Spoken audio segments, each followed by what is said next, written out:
What are your preferences, Mr. Datar?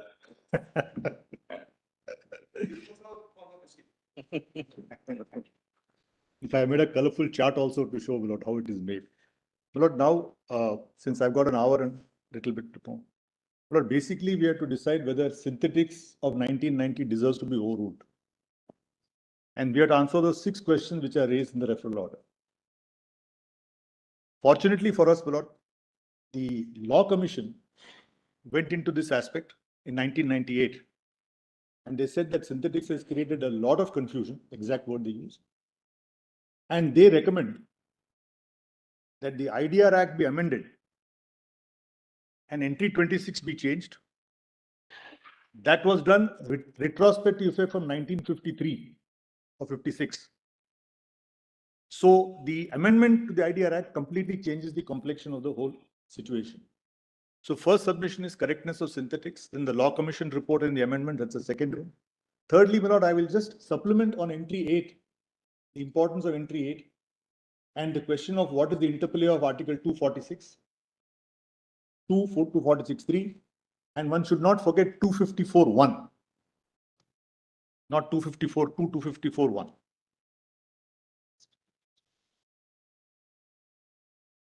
Secondly, Milord, on intoxicating liquor, Lord, I just heard the Attorney General say that on intoxicating liquor, the union wants to take the stand that it will not include industrial alcohol or denatured spirit. Milord, in synthetics and chemicals, they expressly took the stand that the word intoxicating liquor includes both. And what I'll do, Milord, before going to that, I'll just, with your Lordship's permission, just give, because, sorry.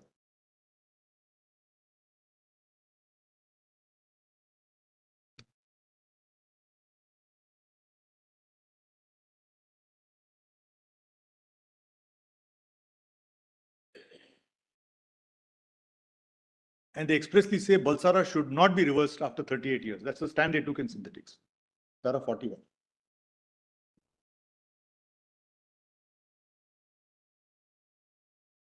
So, Milord, in case they choose to argue, I may be in reply relying on an article on executive estoppel as to how the executive cannot change its stand. Once it has taken a position, it is an executive estoppel, provided that will be in the reply, not now. There's a wonderful article by Francis Bennion in Public Law on the nature of executive estoppel, and he discusses Pepper versus Hart and so on. Now, my Lord, before Lordship, with the Lordship's kind permission, I'll just give a brief idea, because before we understand the legal aspect, we'll have to understand how the industry works. Unless we know how the actual industry works and what is industry, just 5 minutes brief introduction. Yes, Mr. My Lord, if your Lordship just sees my written submission, Where are you written submission? 1E, and please come to page 12.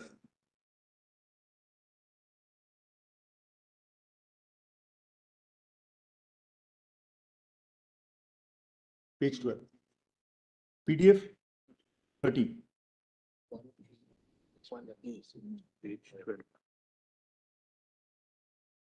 With a color, code, madam.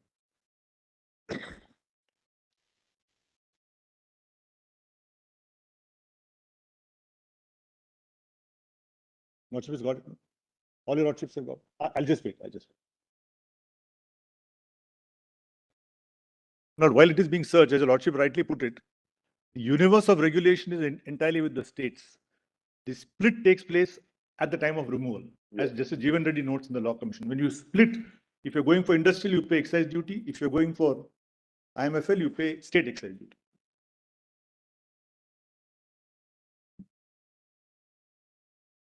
No, I'll follow on this. You may continue. All your Lordships have got it. It's here. Yes. Now, my Lord, I've discussed this with people from the industry. Now, my Lord, the source of alcohol is basically 2 substrates. Either it is molasses or it is grain.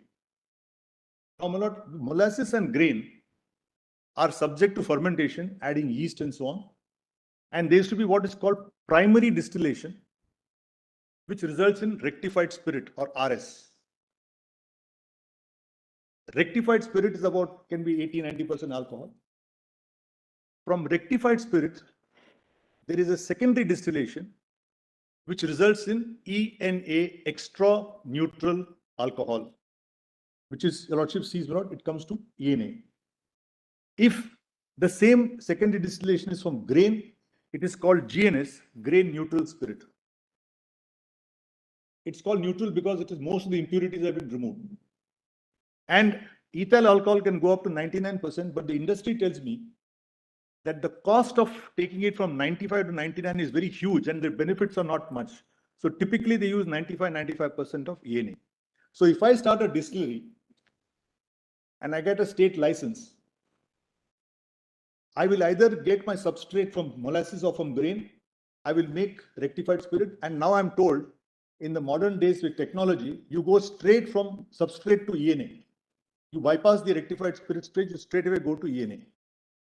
And I'm also told that except Maharashtra and one more state, all country liquor is based on dilution of ENA or grain neutral spirit. So in UP, for example, the country liquor has got 26% potency. That's how, and so one brand is 26%, one brand is 32% in UP. So ENA is diluted to that. Now please see the chart, Mala. So a distillery.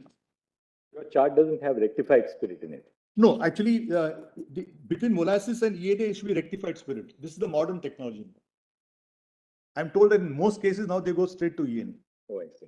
So if a lordship doesn't mind, between molasses and this, if a lordship can add rectified spirit.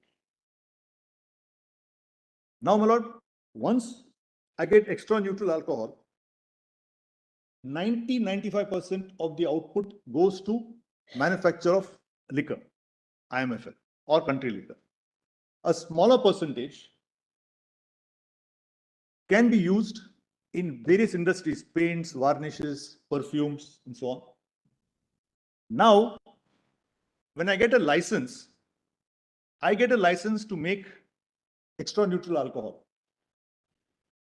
If I want to clear a percentage for industrial purposes, I must file form DS1, DS2. Lordship, ignore the procedure. I have to file DS1, DS2. A state excise officer will be present in my premises. In his presence, the portion of the alcohol I want to sell for industrial purposes will be denatured. Once it is denatured and it is removed to a paint manufacturer or a perfume manufacturer or somebody else, it will suffer central excise duty and be cleared. But even at the stage of denaturation, I have to pay denaturing fee. And there are 3 categories of denaturants which are given. Now, somebody asks, can you make denatured spirit and drink it? I discuss the matter. It depends on the nature of the denaturant. There are different types of denaturants. If the denaturant is methyl alcohol, or it is just one molecule less, ethyl is C2H5OH, ethyl alcohol is CH3OH, just one carbon less, 2 hydrogen less. But methyl alcohol results in blindness, definitely, and death beyond a point. So the lordship sees these huge tragedies, illicit liquor tragedies we get in the press now and then. That is because the bootlegger or the illicit manufacturer, he does not know what is the denaturant. He gets somewhere from some illegal sources, he gets that, he dilutes it, sells it. God forbid if it is methyl alcohol and this, lordship will see in the press, people turn blind, if there's some other denaturant, it could still cause vomiting, sickness, nausea, but it may not cause blindness and death. So this is the whole thing. And there is a prosecution and punishment of anybody attempting to make denatured spirit into renaturing. It is punishable with fine and imprisonment up to 2 years. That's the law. So now, my lord, just completing this chart and I'll go to synthetics. So lordship will find if I want to sell industrial alcohol, then actually industrial alcohol should not be used. I would beg your lordship to call it denatured spirit. Industrial alcohol is that's the fountainhead of the confusion that has been created. I'll point out later. It is denatured spirit. All definitions say spirits include denatured spirits. And a denatured spirit is a spirit to which denaturant is added. In fact, there are denaturant rules. And interestingly, my lord, sorry.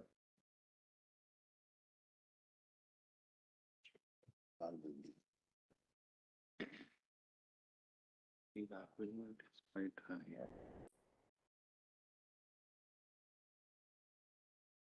Interestingly, my lord, suppose I import extra neutral alcohol. I import extra neutral alcohol. The duty is 150%. Once it is denatured, there's a denature process at the port itself. You can get it denatured. Then the duty is 5%. Now it has become 0%. So denatured goes for industrial purposes. They kept the duty at 5. When it is meant for ENA to be cleared for making, say, for example, many ENAs are brought here, then they are blended in India and they are again sold. So they suffer duty at 150. So I'll show your lordship customs also. And to show your lordship that intoxicating liquor means everything. What happens is, because if your lordship sees this entire universe is entry 8. Right. When it's going out, it is entry 84 of list 1 or entry 51 of list 2. Now lordship sees, if I go to IMFL, lordship will kindly see what is added in whiskey, what is added in rum, brandy, gin, vodka, nothing is added. These are the categories. But beer is a separate entry. Beer, the level is about 8%. Wine is about 18%. Now, lordship will just note, just for completing, in India, you cannot sell by law liquor containing more than 50% strength of alcohol. It's banned. But there are certain brands which are sold, which have got a higher content, but they're only for export. But I've got photographs. I didn't want to make it more colorful. I got photographs where there are Polish vodkas which are 92% strength. I don't know how they will be adding 1 liter of water to that. I don't know how they're drinking. But I've got photographs of alcohol 60-70% is very common. So this is the strength. Now, my lord. So this is the entire structure of the industry. Yeah, very cold. Maybe extreme cold in Siberia. Yeah. Now, my lord, so my humble submission is, when we understand intoxicating liquor, what the state does is, it can regulate both liquor meant for human consumption called potable alcohol. It can also regulate denatured spirit, because denaturing takes place within that premises itself. Now, I would humbly submit that synthetics and chemicals, this is my second argument now. Synthetics and chemicals is liable to be overruled by your lordship, because the fundamental flaw is that their lordships mix up industrial alcohol and rectified spirit to be synonymous. They say industrial alcohol is rectified spirit. In one more place, they say industrial alcohol is ethyl alcohol. So they fail to note the distinction between rectified spirit or ethyl alcohol, which per se is for human consumption.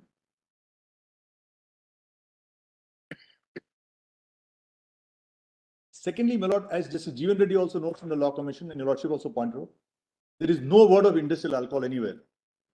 It's a loose commercial term to say the spirit is denatured.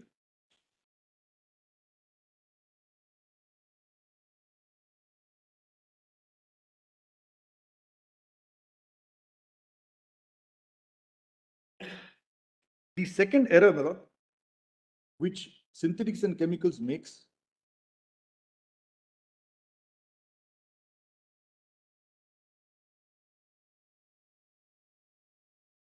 is that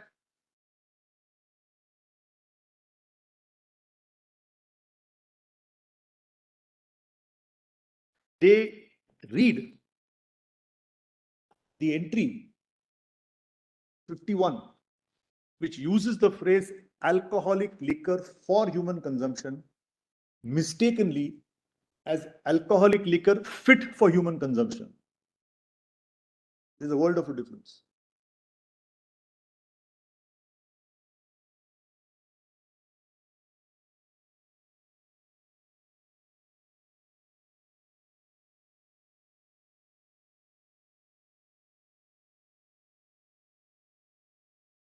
But the third error, which has been another Supreme Court judgment said is per incurium.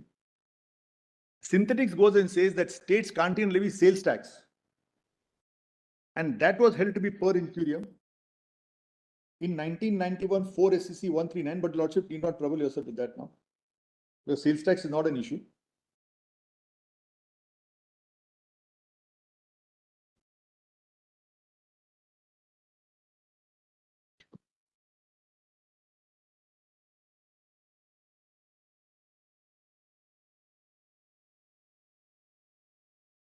But I can give a full note if Lordship doesn't, to save time, I can give a note also.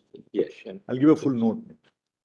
Because I had made my written submissions, but in the light of so many questions, now I have to Yes. recast what I did. But the other fourth error, which is an inconsistency. In the earlier part, they say states have nothing to do with alcohol. But in the later part, they say, yes, you can levy regulatory fee. Now you can't have both ways. So, my lord, I'll straight away go to the paragraphs of synthetics, and then I'll make my submissions on entry 33, IDR Act. Yes, I am.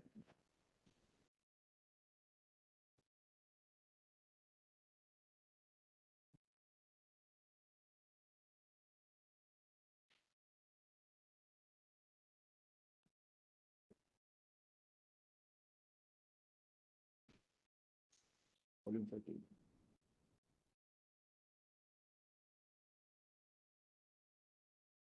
Lord, I'll just read 4-5 paragraphs of synthetics. Then I'll go to the most important amendment, which completely changes the situation. Lordship will kindly come to first para 41 of synthetics and chemicals. It's volume 5, PDF para 37. This is to say that union has taken a stand. Just one thing. Volume 5, page. Volume 5, PDF page 37.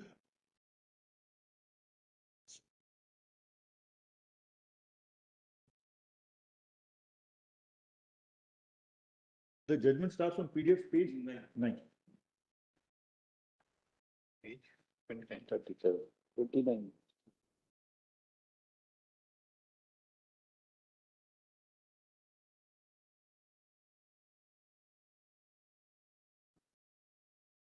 I read para 41. Lord.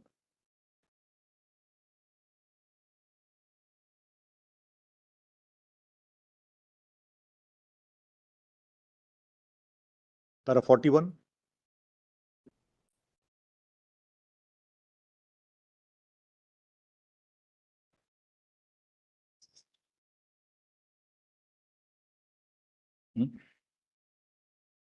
Which one? Lord, this is the judgment which is now for reconsideration.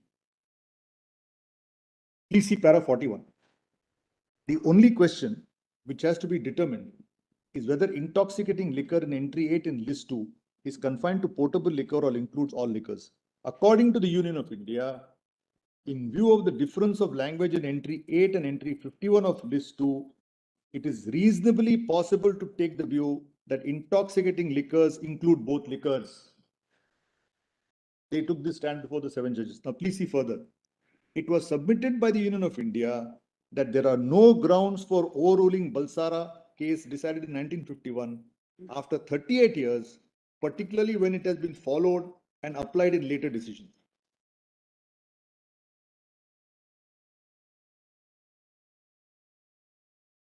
But the judgment then later goes to say Balsara is wrongly decided.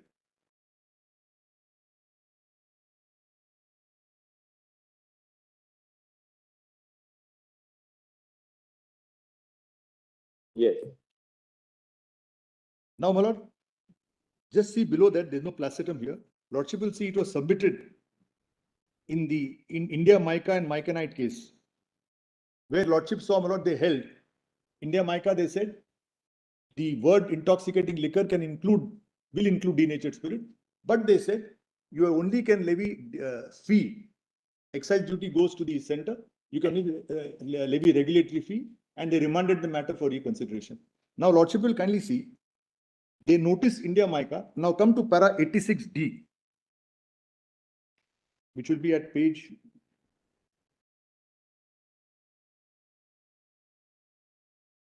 PDF page 58.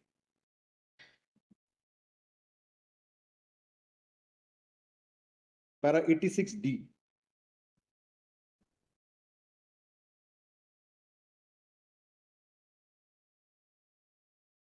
However, in case state is rendering any service as distinct from its claim of so-called grant of privilege, it may charge fees based on quid pro quo. See in this connection observations of India Mica.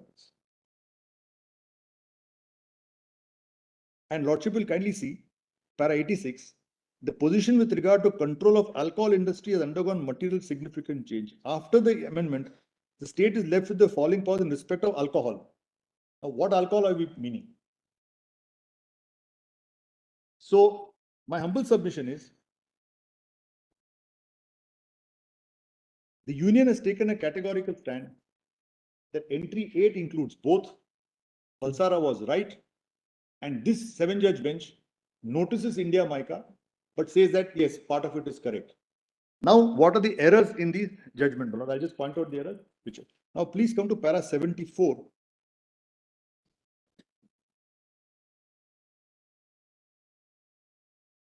PDF page 54.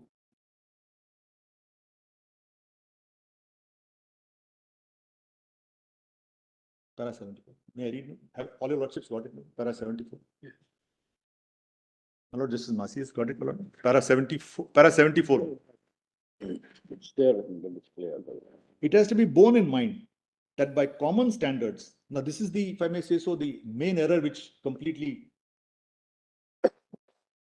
by common standards, ethyl alcohol, which is 95%, is an industrial alcohol and is not for human consumption.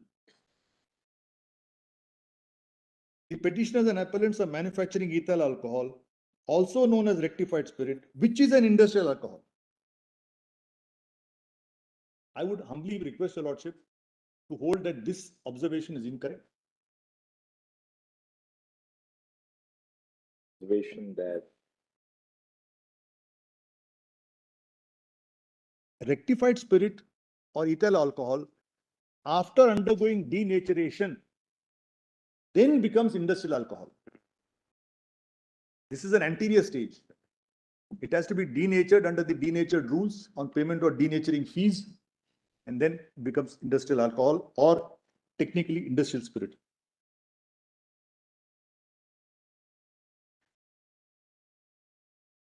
ISI specification has divided ethyl alcohol as known in the trade into several kinds of alcohol. Beverage and industrial alcohols are clearly and differently treated.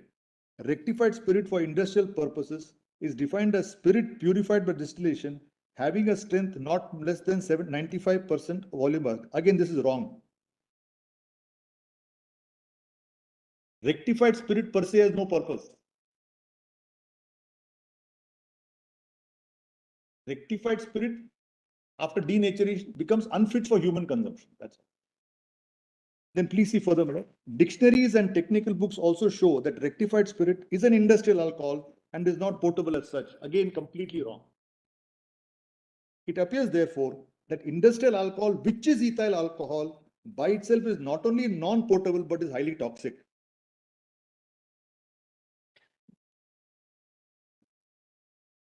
If these passages are overruled, then the entire law gets into place. And I'll show your lordship that this is not just my argument. Kindly see how it is classified in Customs Act, for example. How they split it. Take the Customs. Lord, I'll do one thing. I'll finish the other portions which require correction, and then your lordship will kindly see. Lordship, just bear with me, Lord. I'm also learning like Mr. Dwivedi.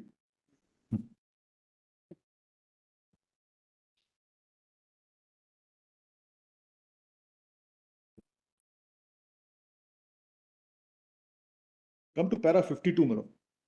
para 52 at PDF page 42.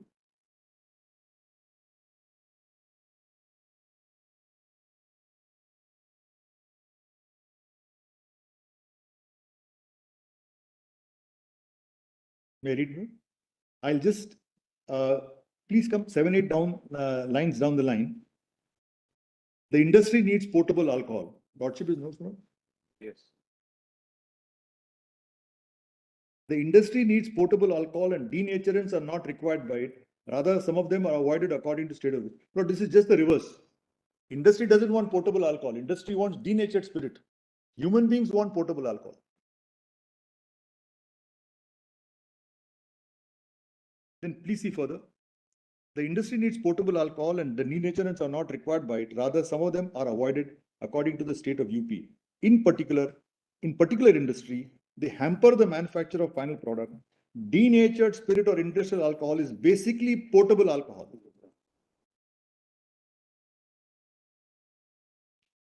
It is denatured in public interest to prevent its use as potable alcohol.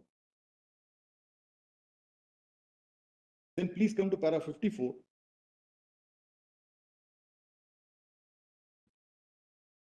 Next page.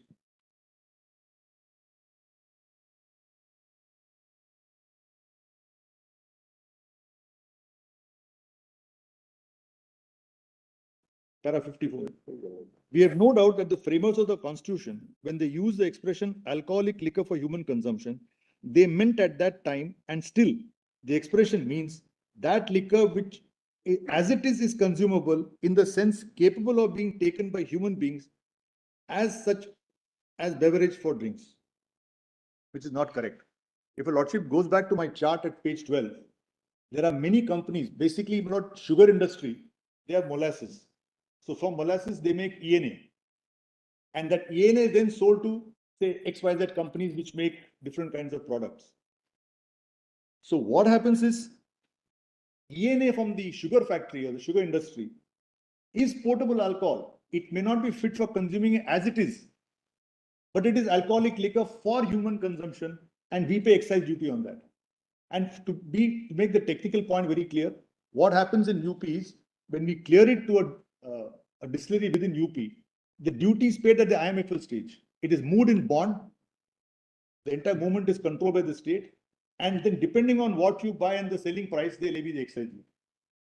Because the product may vary depending on strength, etc. So this statement that alcoholic liquor for human consumption, my humble request is, please do not add the verb fit for human consumption in that place. Alcoholic liquor for human consumption means alcoholic liquor which is capable of being used for human consumption. And Lordship knows Anwar Khan's case 11 STC, they say consumption, Article 286 before the amendment, it said consumption. Anwar Khan said there is consumptions and final consumption. So even at the earlier consumption also it's all right. So consumption by itself does not mean final consumption. Even at the earlier stage is good enough. So my next request is subject to your Lordship's approval. Alcoholic liquor for human consumption means if the alcoholic liquor is capable of being used for human consumption, it will come under entry 51 of list 2. If it is denatured, it will come under entry 84 of this one. And I was told that when I apply for the license to the state, I don't say how much denatured I'll make, how much this I'll make. It's my choice. It's a demand and supply. Suppose tomorrow there's a, like say for example, prohibition is imposed in Bihar. I don't know what's the situation. Automatically IMFL demand will go down. It will have to be more used for industry because there's no, unless it is exported from that state. So the factory which gets the license or the sugar company which gets the license will pay the duty depending on how much they clear. Today they may clear 100 tons, etc. So this is the law. So this also in my humble submission, para 54 is wrong. So my request is para 74, para 52, which mix up between ethyl alcohol, rectified spirit, and treat them as industrial alcohol deserves to be overruled. The statement in para 74 that what alcoholic liquor which is contemplated in entry 51 and entry 84 is as it is. My humble submission is Article 47 use the word intoxicating drinks. That may be something which is ready to use, but not here. Then, my lord, the other error which requires to be reversed, please come to para 85. Yeah, 85. Yes, para 85, page 57.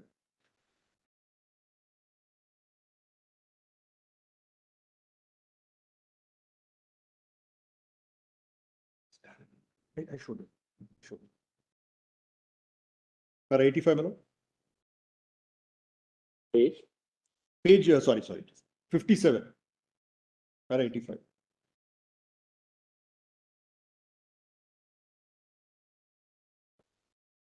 After the 1956 amendment, all your lordships have got it. After the 1956 amendment to the IDR Act, bringing alcohol industries under fermentation industries as item 26 of the first schedule to the IDR Act, the control of this industry is vested exclusively in the union. That is incorrect. I will take your lordship to the IDR Act and show how it is not exclusive. And just now, I'll just simply point out, entry 26 uses the word trade and commerce. 27 says production, supply, distribution. So 2 plus 3, 5. Entry 33 says trade, commerce, production, supply, distribution, all 5. 18G talks only of trade, commerce, supply, distribution, nothing on production. Essential Commodities Act, all are included. I'll come to that shortly. So this observation is not correct. Please see further, Milord. Thereafter, licenses to manufacture both potable, non-potable alcohol is vested in central government. It's absolutely incorrect. All of us know that licenses to manufacture liquor, it is entirely a state subject.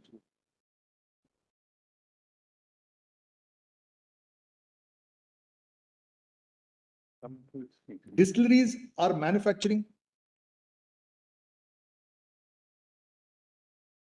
Distilleries are manufacturing alcohol under central license and IDR Act, also not correct. No privilege for manufacture, even if one existed, has been transferred to the distilleries for the state. Now, just pausing here, their lordships say they criticize the police power theory and says we'd not like to use police power, we'll use the word sovereign power. My humble submission is that's a separate controversy whether police power is there or not there. So when the lordship writes a judgment, I would request that that can be kept open subject to my lord's approval, because nobody's arguing on is there a police power. There is a sovereign power. Let's go by that. Because just to clarify, my lord, this aspect of police power came with the 18th Amendment to the US Constitution. Lordship knows they imposed prohibition in the US in 1919 by the 18th Amendment. It was repealed by the 21st Amendment in 1933. So US had prohibition from 1919 to 1933. I've got a US Supreme Court judgment which says they use the word intoxicating liquor, the 18th Amendment. And intoxicating liquor, the US Supreme Court said includes denatured spirit. So lordship likes to see that, or I'll just give the page number in my note. So to say that, my lord, privilege is not there, I don't quarrel with that for the time being. Since it's a 9-judge bench, if a lordship is supposed going to approve or overrule, that police power may be left open is my request. Now kindly see further. The state cannot itself manufacture industrial alcohol without the permission of the central government. Sorry, no. I don't need central government permission. I will make ENA. If I clear ENA for after denaturant, I will pay the appropriate duty.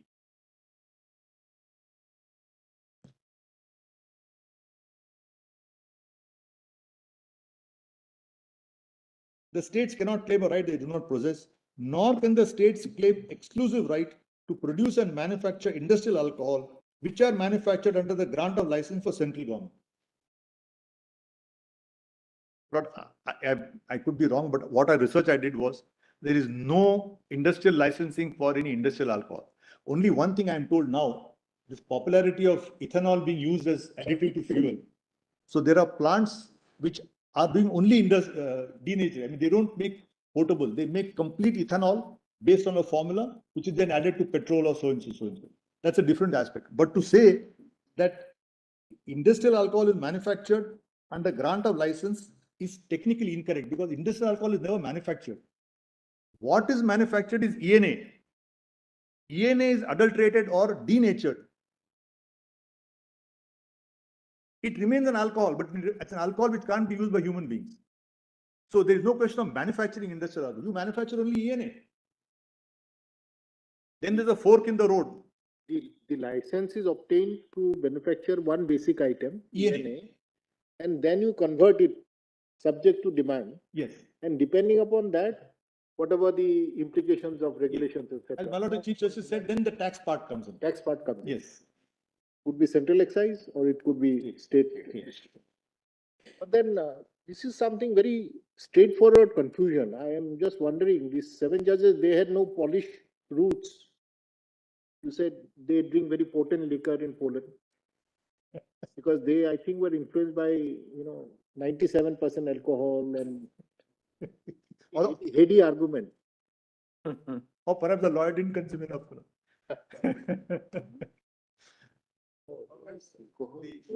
Someone may accuse lordships of not knowing the progress in the field. No, actually, what happened was of industrial alcohol. With great respect, as my learned friend, if your lordship sees opening paragraph, please see para 3 and 4 of the judgment. What is the controversy? UP levied vent fee on industrial alcohol. These people challenged it. They said this vent fee is actually a tax in disguise. It's masquerading as a vent fee, but actually it's a tax. Then the court went into, and then what happened was the assessees took the point that state has no power to levy vent fee at all. That issue is actually settled by Indian MICA. What they say is you can levy regulatory fees, but if they are disproportionate, if they're high, then they'll be subject to challenge as arbitrary, excessive, or then what happens? You misusing the power of fee to actually levy a tax, that can't be done. That's again settled. So, my lord, these are the erroneous paragraphs in this particular thing. Now, let me go to the Law Commission report. Now, what happened was, after 1990, there were a number of judgments on both sides. Sorry.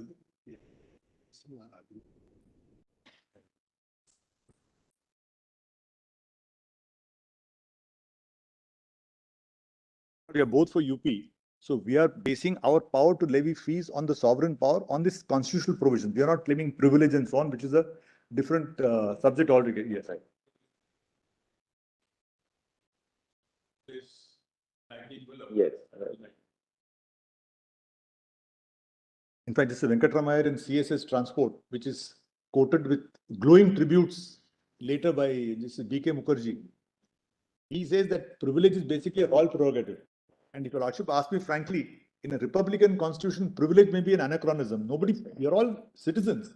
Either I get the license or I don't get the license. Nobody is giving me privilege. But we use privilege in the same of typically what happens, whether it's telecom or petroleum or alcohol, whatever was a state monopoly.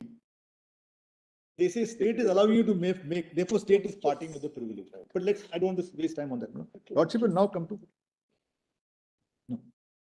Now, please straight away come to the Law Commission report. Because it's a privilege, then the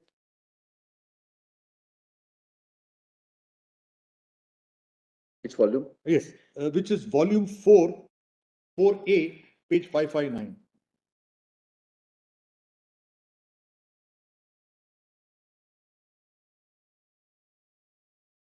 I'll read the opening letter. Well, after synthetic, there are a lot of representation from different states. Because synthetic said that, sorry.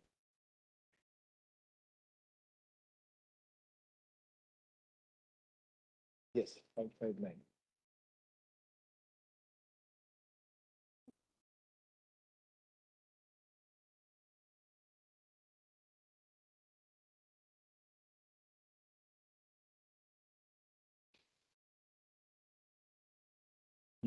What's with got miss? Page 560, the covering letter.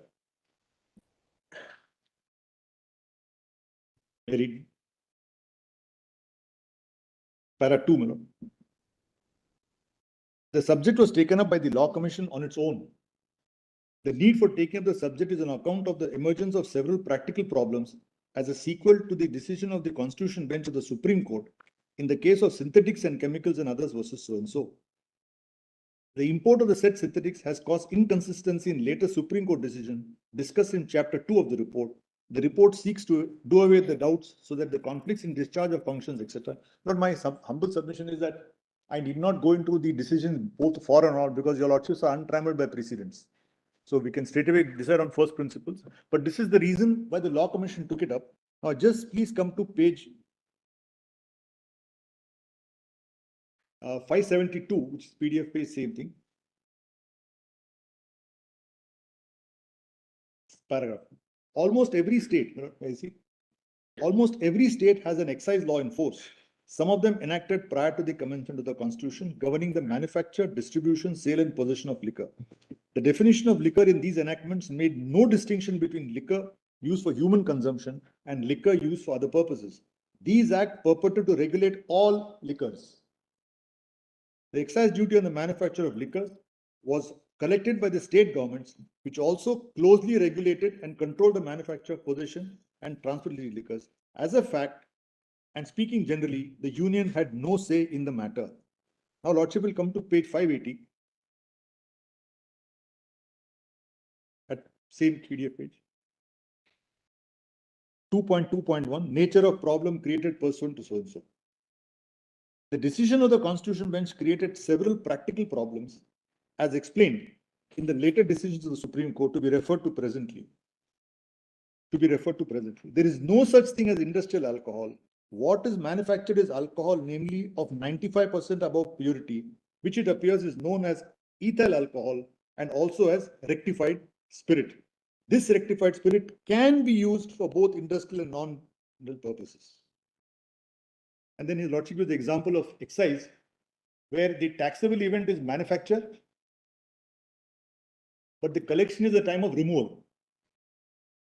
So here also, the time of removal is important. Now, and then the conclusion, please come to the conclusion.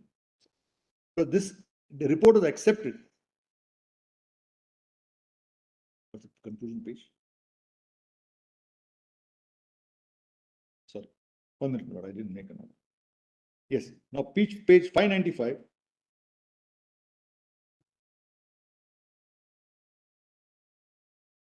Para 3.1, chapter 3, Lordship is got it? Yes. Chapter 3, note 10.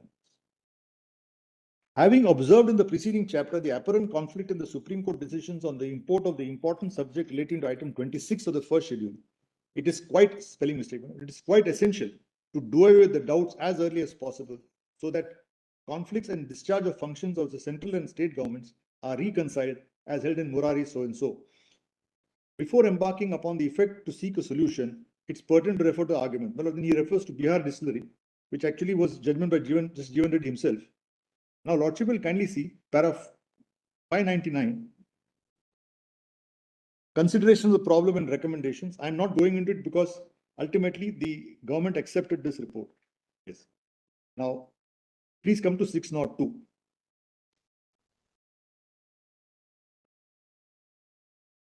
The Law Commission of India is of the opinion that the above matter should be clarified by enacting appropriate amendments to the IDR Act instead of leaving the matter to be fought out in courts. This controversy has already attracted 4 or more judgments and the confusion has not been cleared. In the interest of maintaining balance between union and the states, and also with the view to eliminate room for abuse and misuse of abuse of law and misuse of alcohol, to enable the states to levy and collect income which they were receiving by levying excise duty on alcohol for more than a century prior to the decisions in synthetics, and also to put an end to legal wrangling, it is eminently proper and expedient to substitute the following item in the first schedule to the IDR Act in the place of the existing item, fermentation industries, but not including alcohol. The entry only said industry, the Lordship said add, not including alcohol. Now, then they finally conclude. Please see page 604.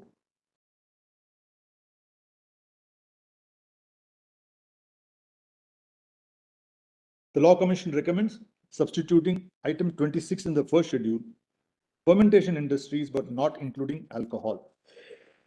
What Parliament did was they put in brackets, not potable alcohol. Now, Lordship will come to the Act. Yes, I'll take a Lordship to the Statement of Objects and Reasons, which is volume 4A, page 830. Same volume.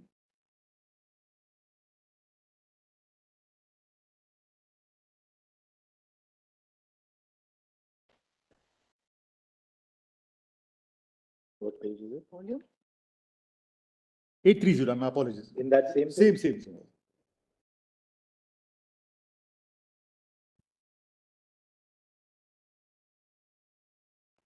Yes. Now, my lord, I'll read para 2. Para 1 is just the preamble.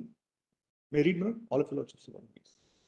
According to the distribution of legislative powers contained in the 7th schedule, entry 8 of list 2, State list enumerates the subject matter intoxicating liquors, that is to say so and so. And entry 24 thereof enumerates the subject matter industries subject to provisions of entries 7 and 52 of list 1.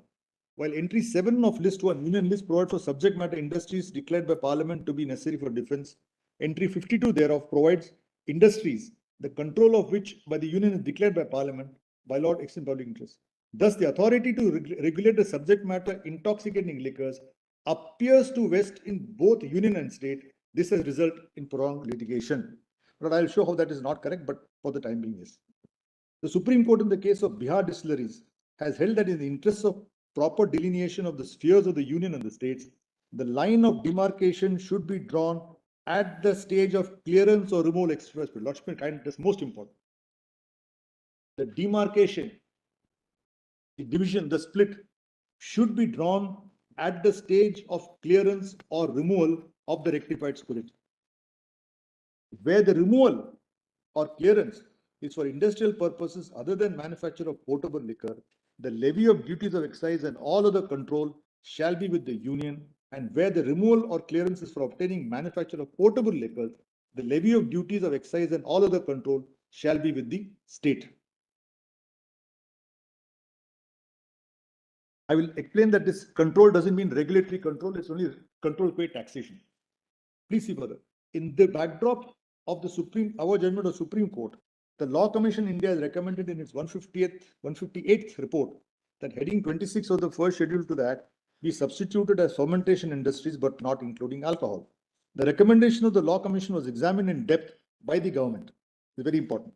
If the subject alcohol is taken out of the first schedule to the Act, both industrial and portable alcohol would come under the purview of state government, which is not in consonance of the judgment of the Supreme Court. Moreover, the effect of implementation of the recommendation of the Law Commission would be that the subject alcohol, which covers both industrial alcohol and portable alcohol, would no longer be a central subject. Therefore, it is proposed to amend the first schedule to the Industries Development Regulation Act by substituting heading 26 thereof, fermentation industries other than potable alcohol, so that it would be in conformity with the judgment of the Supreme Court and also ensure the Supreme Court is not synthetics but Bihar distilleries. Exactly what you said yesterday. This conformity Supreme Court, Lordship will see the conformity Supreme Court is not 1990, it is 1997 Bihar distilleries. So Parliament accepted the Bihar distillery view.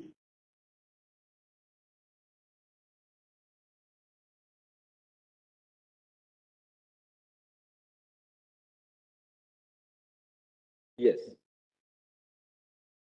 And also ensure that the industries engaged in the manufacture of alcohol meant for potable purposes shall be under the total and exclusive control of states in all respects. Kindly note that.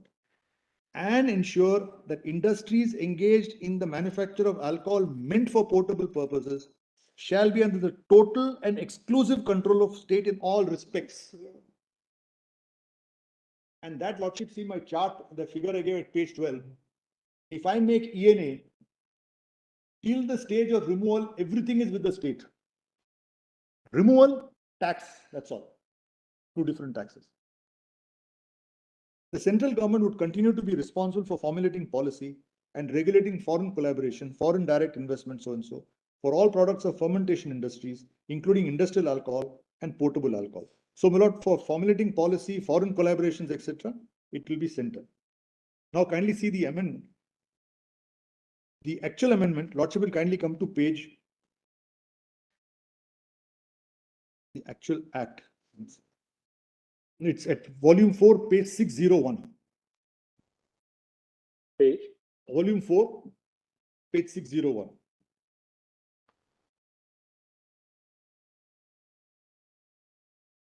Lord, this is the statement of objects and reasons there, and now I'm going to act is in a different place.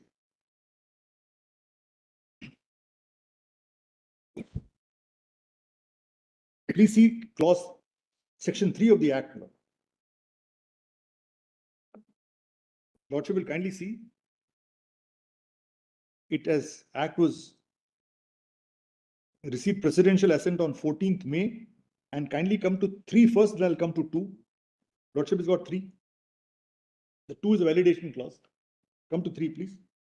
on and from the date of commencement of the principal act in the first schedule for the heading 26 fermentation industries, the heading fermentation industries other than potable alcohol shall be substituted. Now kindly note, from the commencement of the principal act. Retrospective. Sorry, my lord, page 6, not volume 4, my lord, I'm so sorry. My lord, the Chief Justice has got it, my lord. 601 is the act starts.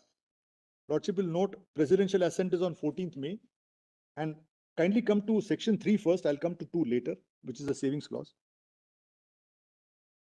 On and from the commencement of the principal act. There is a small mistake here, but I don't want to make much of it. But the main act came in 53 or 52. The first schedule came with the act. It was fully substituted in 56, just as Jeevan Reddy notes that. And 26 was added in 56. Right from the date of the It's okay, no, it's all right. When earlier entry was not there at all. Yes. But doesn't matter.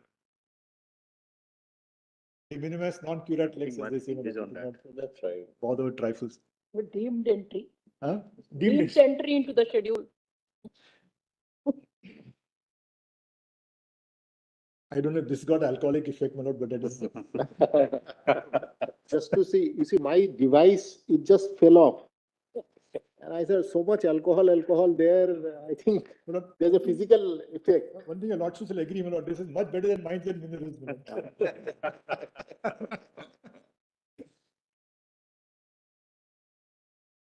Now, Lord, please see 29E, Validation Act. See the see section 2 there. Yes, I'm going to Validation Act.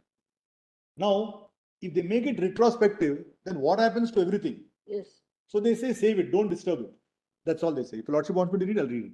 That is the validation. Validation. Notwithstanding anything contain any judgment, because 29E became necessary because of the retrospective amendment. If the amendment was made prospective, there was no need for 29E.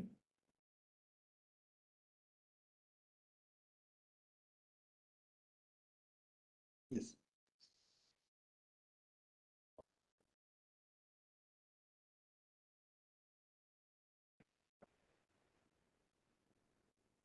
No, there if you see this 29E, it's as if the state is deemed to have the power. Yes. That Yes. means what? No, Lordship will kindly see. Shall be deemed to be and shall always be deemed to have been. For all purposes, yes.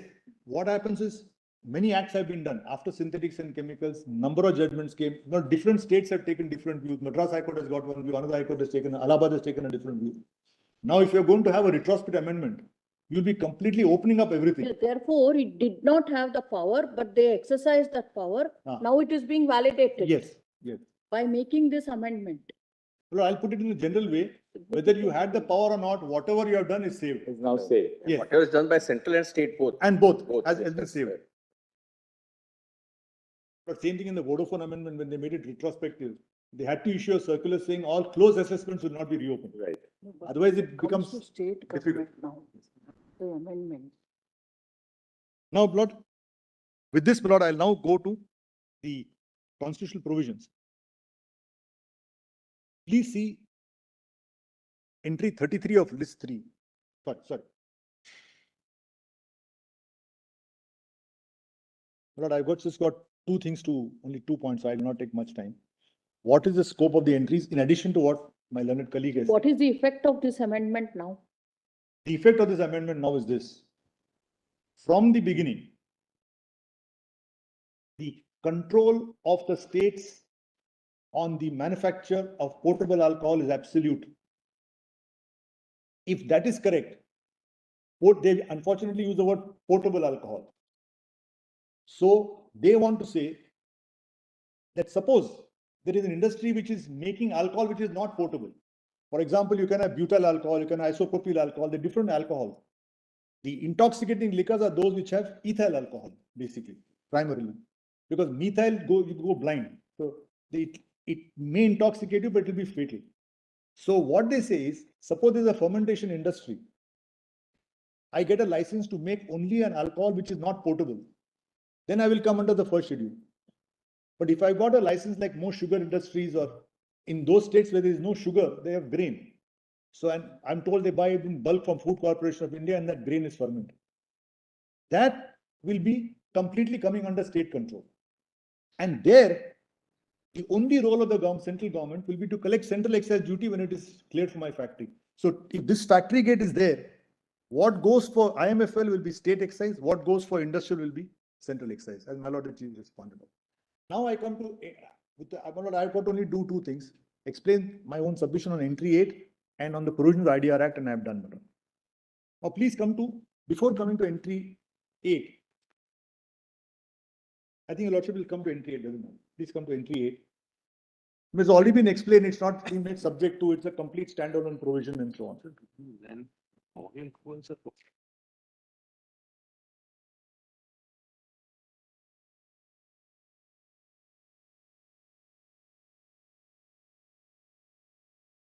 Now, yesterday, my Lord, your Lordships, including my Lord the Chief, just asked, in one sense, entry 52 gives Parliament full power. It can declare any industry to be under its control. At the same time, entry 8 is not subject to provision.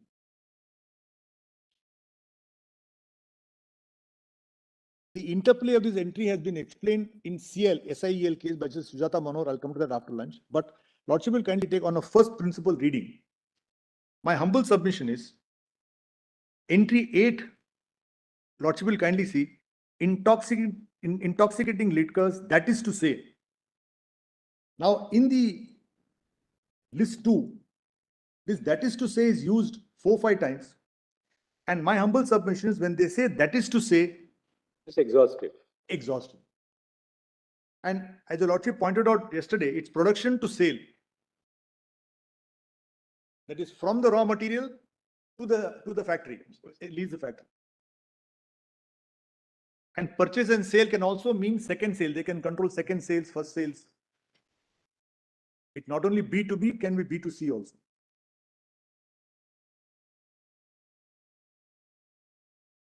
Now, my humble submission is 246.2.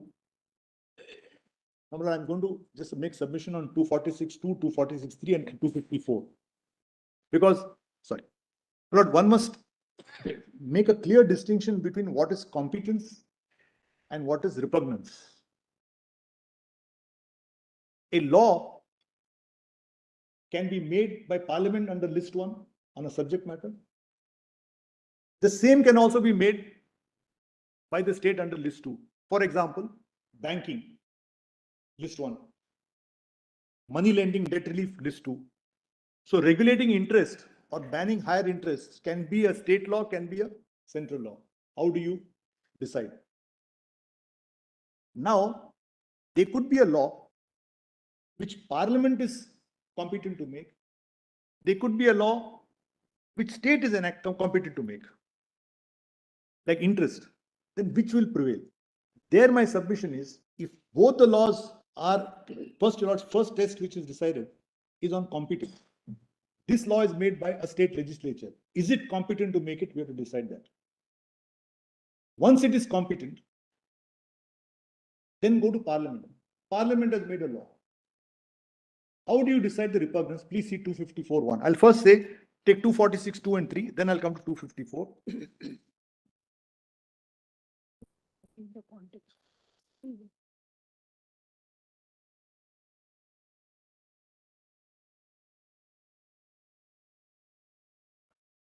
After lunch, just 5 minutes short of Oh, lunch. But I'll try to finish as fast as others are waiting. I'll finish as fast as possible.